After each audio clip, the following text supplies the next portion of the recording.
Also, the entirety of Castle Oblivion is... Oh no, it's... Oh, that's going to be a long-ass world, isn't it? Well, let's do the entirety of Castle Oblivion.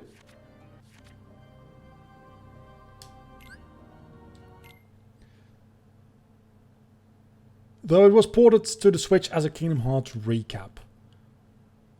Yeah, but the issue is there's not going to be any more Kingdom Hearts games after this on the Switch, so who the fuck cares?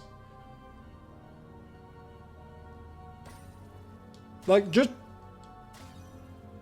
put a story so far on the Switch. The Switch can run PlayStation 3 great games. And that's what the story so far is. It's a PlayStation 3 great game. Well, maybe the story so far also includes 0.2, doesn't it? Okay, so maybe not that game. But 1.5 plus 2.5, the Switch can run that. I have no doubt in my mind the Switch could run that. This game wasn't ported to the Switch to be a Kingdom Hearts recap. This game was ported to the Switch because it's really, really fucking casual. And it benefits a lot from the potentiality of playing in handheld mode. Matter of fact, I would argue that probably I'm playing the PS4 port of a Switch game right now. This game feels like it's right at home on the Switch. And that has nothing to do with any potential future Kingdom Hearts installments on the Switch, because I just cannot see that happening. Also, the Switch probably is gonna be close to, damn it, on its way out. It's like, it's got another couple of years in it. But we're entering PlayStation 5 and new Xbox generation as well. Series X, which is a stupid name. Then again, Xbox has always been known for stupid namings, so... Who really is surprised there? Not me. I wonder how much music you actually have in Castle Oblivion. One of them is going to be 13th Dilemma. This song. And then there's the mystery song. Those are the only 3 songs in Castle Oblivion as far as I remember. Maybe Malusia has a theme song? Specifically, no, that's also 13th Dilemma. I do not know. I guess we'll figure it out.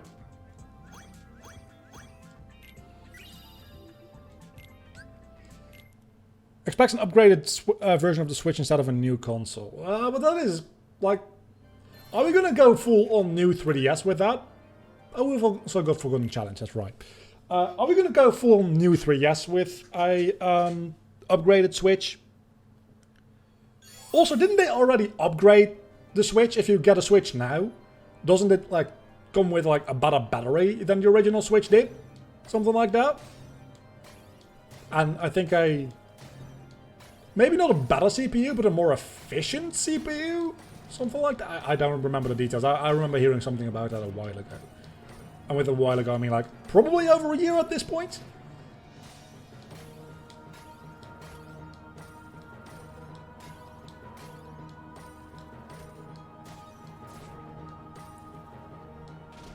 But if they make a new console, it's probably going to be like a Switch 2, right? It's not going to...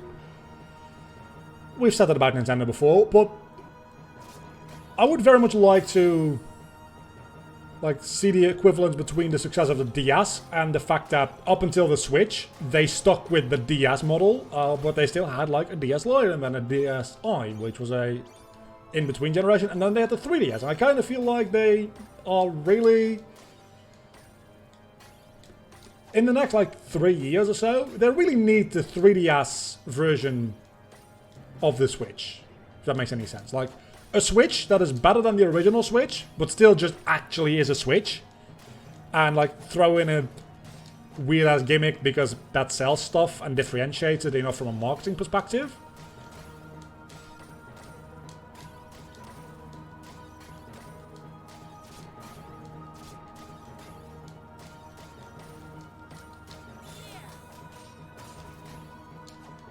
That was fun. That was a lot of fun to do.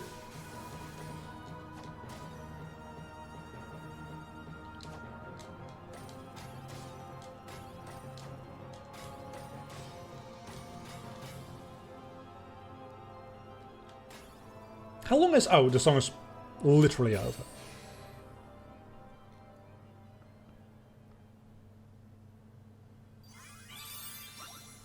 The Switch is too much gold because they cannot copy the same gimmick for a new console. I don't know what kind of gimmick they would do for a new Switch. Like, include a VR headset where you can slide in the Switch or something stupid like that, right? Oh, we got a Naminé cutscene. A Kairi cutscene. It might be a Naminé cutscene. Fuck if I know. Sora continued his journey in search of Riku and Mickey, and found himself at Castle Oblivion. Using cards made from memories of the worlds they'd visited, the group continued deeper into the castle. Meanwhile, Riku awoke beneath the castle and was met by a mysterious voice. With Sora headed for the top floor, and Riku aiming for the ground floor, the two continued to climb, each on their own path.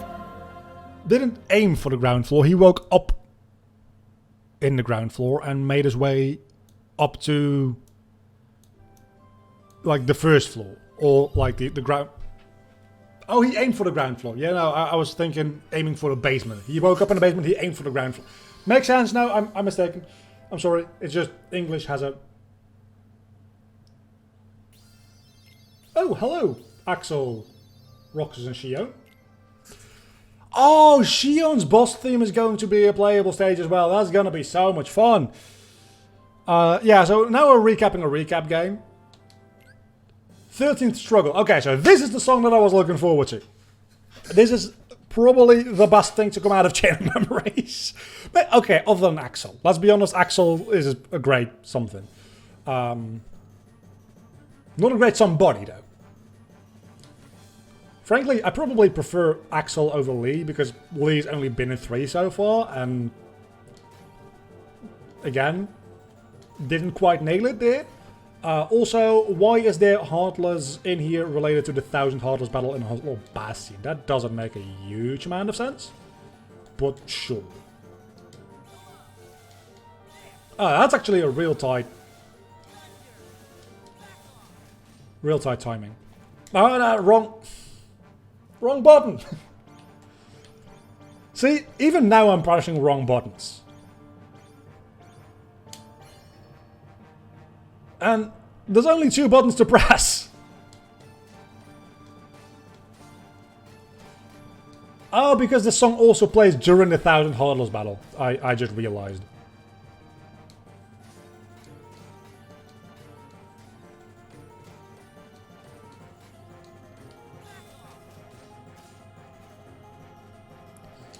I see something about recaps that recap things in the chat. I will be looking at that in a moment, because it seems like, yeah, this entire game just exists to recap recaps of recaps of recaps. I really hope, like, just for meme potential, I really hope that Recoded is part of this game, and that we get into Castle Oblivion in Recoded, because then we're playing a rethread of a rethread of a rethread. Which is just the best, I think.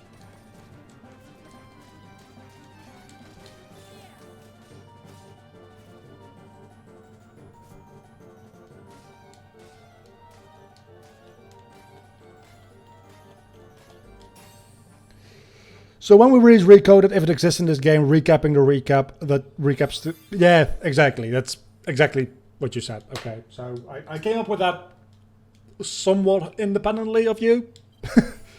But yeah, we're recapping the recap, because why not? Also, we're leaving out the fact that Riku could smell darkness, because that was weird as fuck. You remember that? Yeah, Riku could smell the darkness. Everything was scented like darkness, and like things smelled like Ansem, which is real weird. How did that never create any fanfiction or similar things? As Sora advanced through the castle, his memories started to fade. In exchange, new memories of Naminé grew clearer. Yeah, so Kairi, can you fuck off? It quickly became his goal to save her from where she was being held captive in the castle. Meanwhile, Riku was fighting the darkness within himself as he continued through the castle. Lying in wait to confront him was a boy who looked just like him, a replica of himself created by the organization. This replica was planted with which apparently is highly relevant in 3. caused him to stand in Sora's way.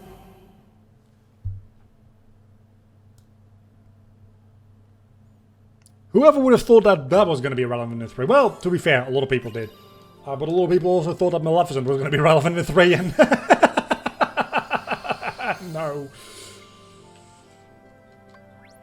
Oh, we can zoom out. That's fun. Replica. I'm still half convinced that the Riku we see in Sense from Tokyo is not Replica, but is actually Data Riku. Because that makes so much more sense in so many ways. I'm looking forward to an actual Kingdom Hearts 4 at some point. Maybe diving into that. I'm still convinced that that was not Replica Riku. Because they even make a point out of it for Maleficent to say, yeah, I know him, he's an old friend, but I don't know from when. Like, why include that line? Is it just to throw you off because you're supposed to think it's Rixum? And it's actually a Replica? It could be. But in that case, it's just poorly written. Actually, it's probably just Replica in that case, isn't it? Because everything in this fucking series is poorly written.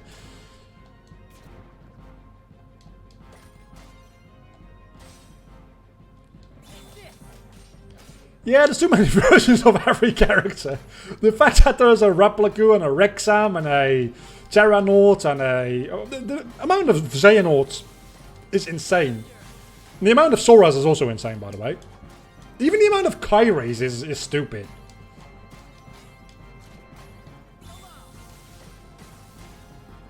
Like, a couple of years ago, there was a saying going around, which still holds true, but in Kingdom Hearts, everybody is either a Sora or a Xehanort. Just... everybody exists on this Sora-Xehanort spectrum.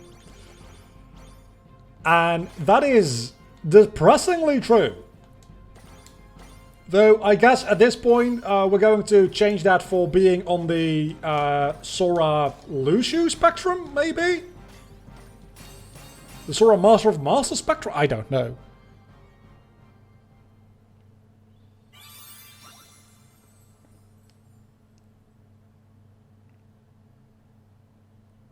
Well, no, it wasn't Rixum. But the implication was that they thought that the Riku that was one of the 13 was the Riku from when he was possessed by Ansem. But then it turns out it's actually Replica for reasons, because we need a plot twist. So it's definitely not Rixum, but the twist is supposed to be that it's Replica. And that is true within the, that is true for the Riku in the Keyblade Graveyard. But I think that Riku in the Keyblade Graveyard is a separate Riku from the one in San Francisco, which I think that one is a corrupted Data Riku. Which somehow got out of the journal, I don't know. But it makes a lot more sense, because there's like the bug blocks in there as well. It's all about like digitized things having hearts and stuff like it. Why wouldn't it be Data Riku? It makes so much more sense if it is Data Riku. This world is going on very long as is anyway. Let's go into this very interesting cutscene. Naminé had the power to overwrite the memories of Sora and those connected to him. The organization used this power for their own gain. Even after discovering the shocking truth that his memories of Naminé were fake, Sora still chose to protect her. He prepared for the final battle, eager to finally retrieve his lost memories.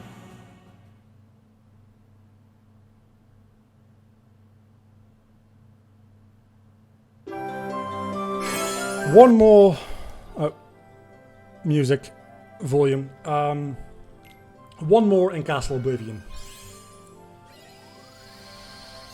One more for Castle Oblivion, which might be not a boss fight, because why would we do a boss fight against Marluxia? Because nobody cares about Marluxia, even though Marluxia apparently is a very important character. Nomura doesn't follow Sans, that is entirely correct. We've been trying to make sense of his nonsense for a while. And sometimes we're actually onto something, like the Keyblade actually being for Riku. Like, way before that was ever confirmed. Like, even though that was actually stated in Kingdom Hearts 1.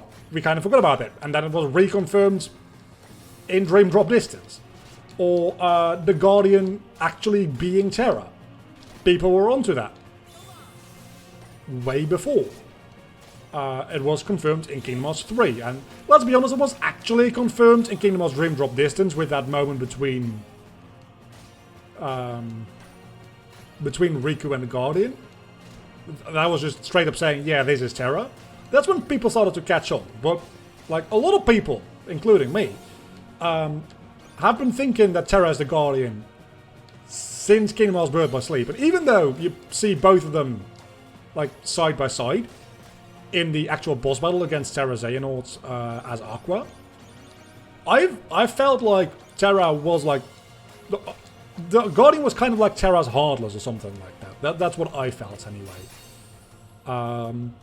Since Birth by Sleep, and then in Dream Drop Distance it was kind of hinted at, and then in 3 it was just straight up confirmed.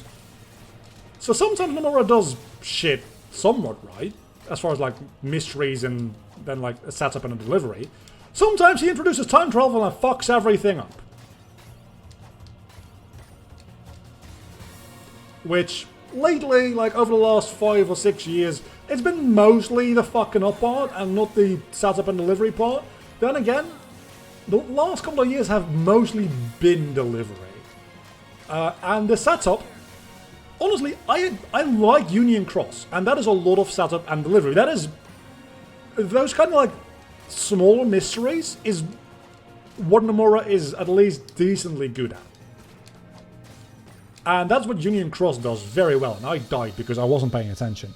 So yeah, about that. So there was a Heartless forms of the Organization 13 that are specific to them. Because normal shadows, for example, Axel is stupid.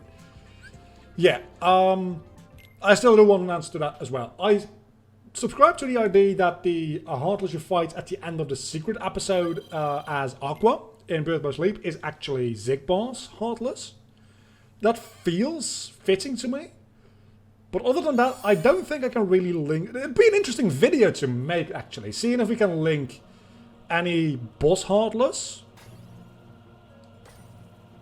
to being related to any of the organization members. Then again, the power of your Heartless is determined by not like your power as a somebody, it's specifically like how powerful your darkness is. Like Sora was only a shadow because he didn't have a lot of darkness inside him. You could argue the same thing for like Lee, and to a certain extent maybe even Isa, which didn't have a lot of darkness inside them. So they could literally just be shadows. It's a very unsatisfying answer, and they have definitely been destroyed. So I would like to assume that yes, in fact, the Heartless are bosses we have faced. And I think to a certain extent you can probably link them to some bosses. Just due to the fact that like Axel's Heartless is probably a fire element Heartless, so it's probably like Volcano Lord from Kingdom Hearts 2. Something like that, right? But some of the others might be a bit more tricky. But I definitely do think that the Organization Heartless had better be all bosses. But that's one of those things that we're likely never going to get an answer to. Okay, so let's start learning how to equip items, because I am getting my ass handed to me.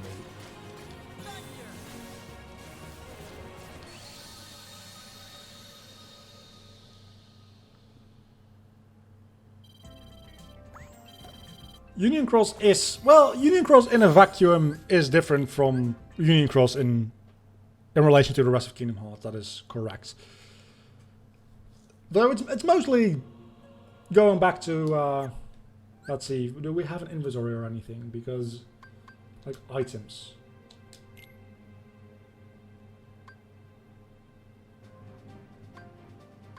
Yeah, let's just use, like, equip this Mega Potion. How do we do that?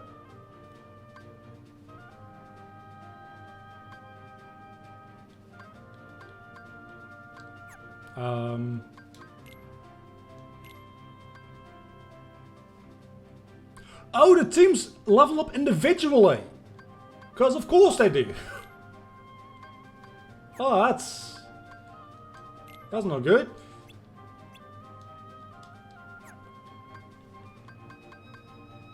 Oh no, what is this? What the hell is a memory dive?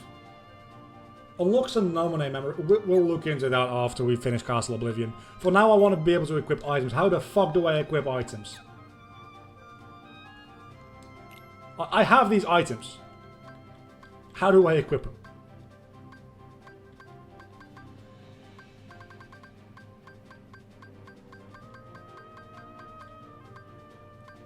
I literally do not know. Do I equip them before going into the stage through the stage menu? Team options. Items. Doesn't really do a good job explaining how to equip items. At all.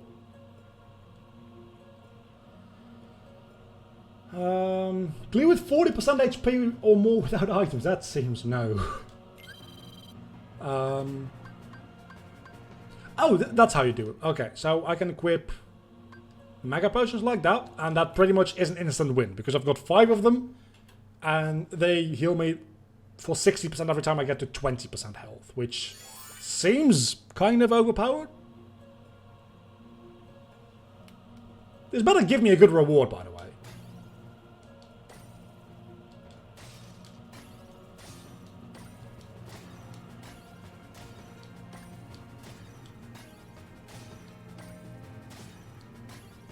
I'm focusing. I'm committed to, now that I have the items equipped, not use them.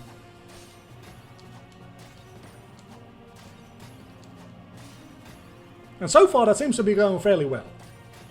Why didn't... Wait. Did I... I'm doing too early again. I should be waiting like a split second longer to press the button.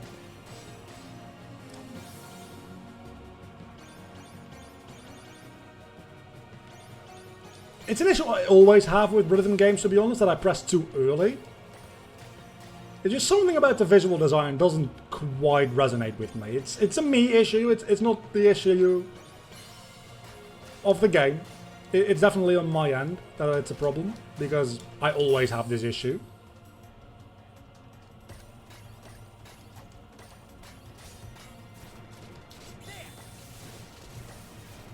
And sometimes I just get overwhelmed.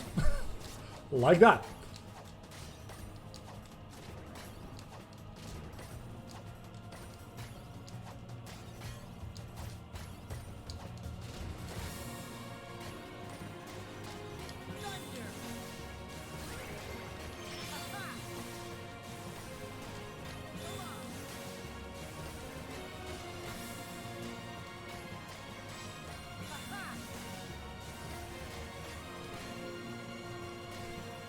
There we go, that's how you do it. Did I end up I've definitely used the potion by now, right? Because I have way too much HP left at this point.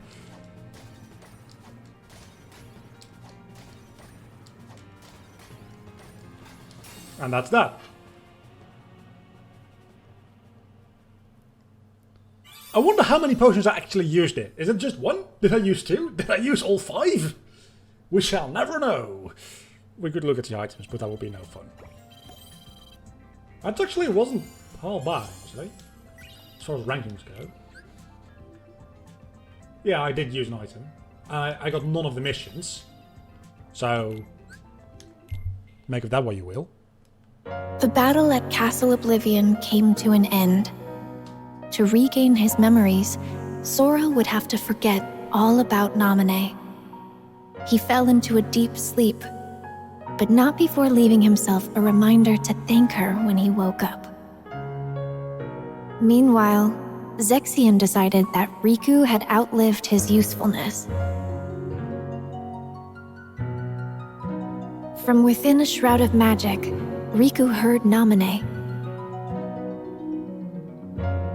Riku accepted the power of darkness without fear, and he used it to defeat both Zexion and the replica of himself. And then literally everything else from that point forwards. Namine offered to use her powers to lock away the darkness in Riku's heart for good, but he refused, choosing instead to wield its power as his own. Riku and Mickey set out from Castle Oblivion, continuing along the path where darkness lies hidden within light. The road to dawn. And he got a Keyblade that was named after it as well, because that's fitting. That's never really explained now, is it? And that was Castle Oblivion.